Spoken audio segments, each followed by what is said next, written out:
Hello and welcome to my channel civil construction. आज का जो हमारा टॉपिक रहेगा वीडियो का वो है ultimate load carrying capacity of A column. जब भी आप कोई कॉलम डिज़ाइन करते हैं तो उसमें क्या होता है, हमें पता करना होता है किसी भी कॉलम की लोड कैरिंग कैपेसिटी कितनी है। तो आज मैं वीडियो में आपको वही बताने वाला हूँ कि कैसे हम अल्टीमेट यानी कि जो मैक्सिमम लोड कैरी कर सकता है कोई भी कॉलम, वो कैसे कैलकुलेट करते हैं। तो हम एक एग्जांपल ले लेते हैं। ए शॉर्ट कॉलम जिसका साइज कितना है 300 इंटू 300 उसका साइज है, यानी कि ये जो कॉलम का साइज है वो 300 बाय 300 दे रखा है।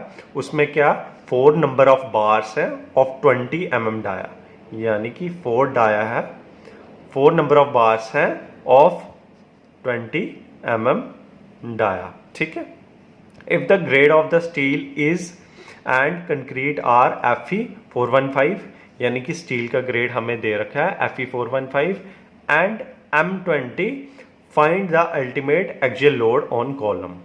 हमें साइज दे रखा है, नंबर ऑफ बार्स दे रखा है, डाया ऑफ बार भी दे रखा है और स्टील और कंक्रीट की ग्रेड्स दे रखी है। हमें क्या अल्टीमेट एक्सियल लोड जो कॉलम पे आ रहा है वो हमें फाइंड आउट करना है। अब उसके लिए क्या फॉर्मूला है to calculate the ultimate axial load on the column.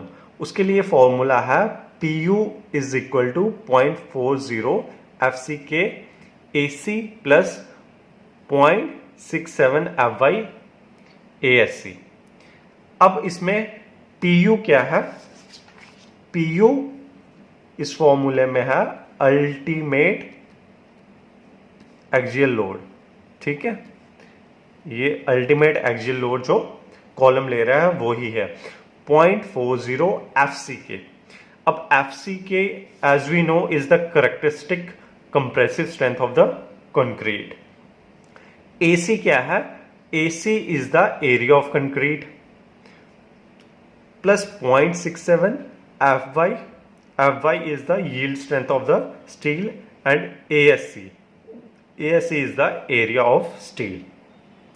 अब हमें एक ये भी फॉर्मूला पता है जो ग्रॉस एरिया होता है किसी भी कॉलम का, यानी कि ग्रॉस एरिया यानी कि ये कोई कॉलम है उसकी एक सेक्शन है, टॉप व्यू है, एक सेक्शन है, इसका ग्रॉस एरिया ये जो हमें दे रखा है 300 बाय 300 वो किसके बराबर होता है?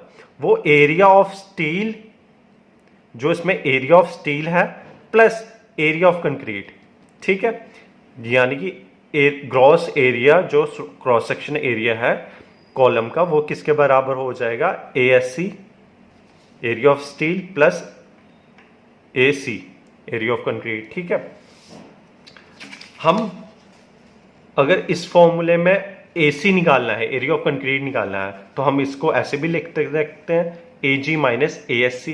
ठीक है, तो ये एक फॉर्मूला यहां पे भी बन गया। अब हम कैलकुलेशंस करते हैं कि हमें गिवन क्या क्या है। अब गिवन हमें साइज कॉलम का गिवन है 300 इंटू 300, वो हमने लिख लिया। 4 बार्स ऑफ 20 mm डाया वो भी लिख लिया। Fe415 एंड M20 ये भी हमने लिख लिया। Fe415 and M20 for Fe415 grade जो स्टील का है Fy क्या हो जाता है 415 न्यूटन पर mm स्क्वायर। यहां हम मेगा पास्कल भी लिख सकते हैं। फॉर M20 ग्रेड यानी कि ये कंक्रीट का ग्रेड है, FCK क्या हो गया 20 न्यूटन पर mm स्क्वायर और you can say mega pascal. अब एरिया ऑफ स्टील कितना हो गया? अब नंबर ऑफ बार्स हमें दे रखे हैं, डाया ऑफ बार हमें दे रखा है, तो हम एरिया ऑफ स्टील कैलकुलेट करेंगे। यानी कि हमें जब एरिया ऑफ स्टील निकालना होता है वो क्या होता है π/4 d स्क्वायर। ठीक है, यहां पे 4 नंबर ऑफ बार्स हैं तो हमें क्या बन जाएगा area is equal 4 into π/4 d square.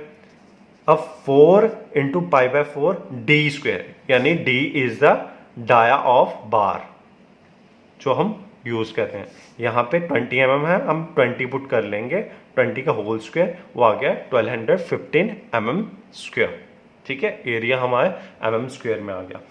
अब AG यानी कि ग्रॉस एरिया जो है कॉलम का वो कितना है, 300 इंटू 300, वो आ गया 300 वो आ गया 90,000 mm square. As we know कि हमने AC जो होता है वो किसके बराबर होता है, AG माइनस ASC। हम AC क्यों निकाल रहे हैं, बिकॉज हमें इस फॉर्मूले में AC ही की वैल्यू पुट करनी है, इसलिए हमने इस फॉर्मूले को ऐसे बना लिया। ठीक है, AC is equal to AG minus ASC। AG की वैल्यू हमें 90,000 पता है, ASC की हमने एरिया ऑफ स्टील भी कैलकुलेट किया था 1256, तो आ गया वो 88,744 mm square.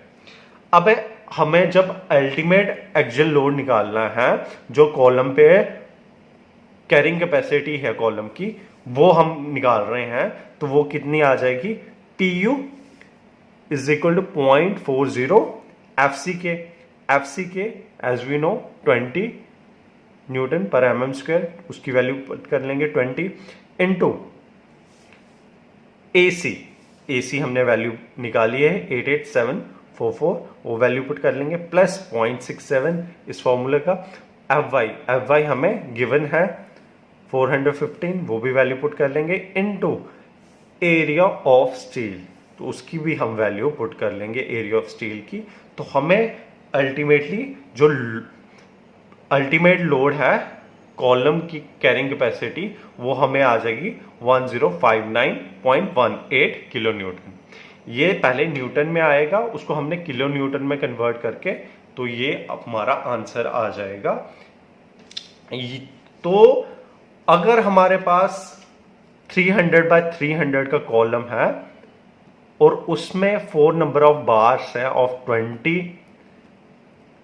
mm dia and the yield strength of the steel is 415 and the grade of concrete is 20, तो उस केस में हमारी लोड कैरिंग कैपेसिटी कितनी होगी कॉलम की, 1059.18 किलो न्यूटन। तो इस तरह से आप अल्टीमेट लोड कैरिंग कैपेसिटी किसी भी शॉर्ट कॉलम की कैलकुलेट कर सकते हैं बाय यूजिंग दिस फॉर्मूला। ठीक है, तो एक लास्ट वीडियो में मैंने आपको बताया था, अगर हमें अल्टीमेट एक्सियल लोड जो भी कॉलम पे आ रहा है वो पता हो, उससे हम स्टील की डाया और नंबर ऑफ बार्स कैसे कैलकुलेट कर सकते हैं। तो इस वीडियो में मैंने आपको बताया कि अल्टीमेट लोड कैरिंग कैपेसिटी किसी भी कॉलम की कैसे कैलकुलेट कर सकते हैं। अगर आपको किसी भी टॉपिक पे वीडियो फ्यूचर में चाहते हैं तो मुझे कमेंट करके बता भी सकते हैं। Till then take care of yourself, good bye.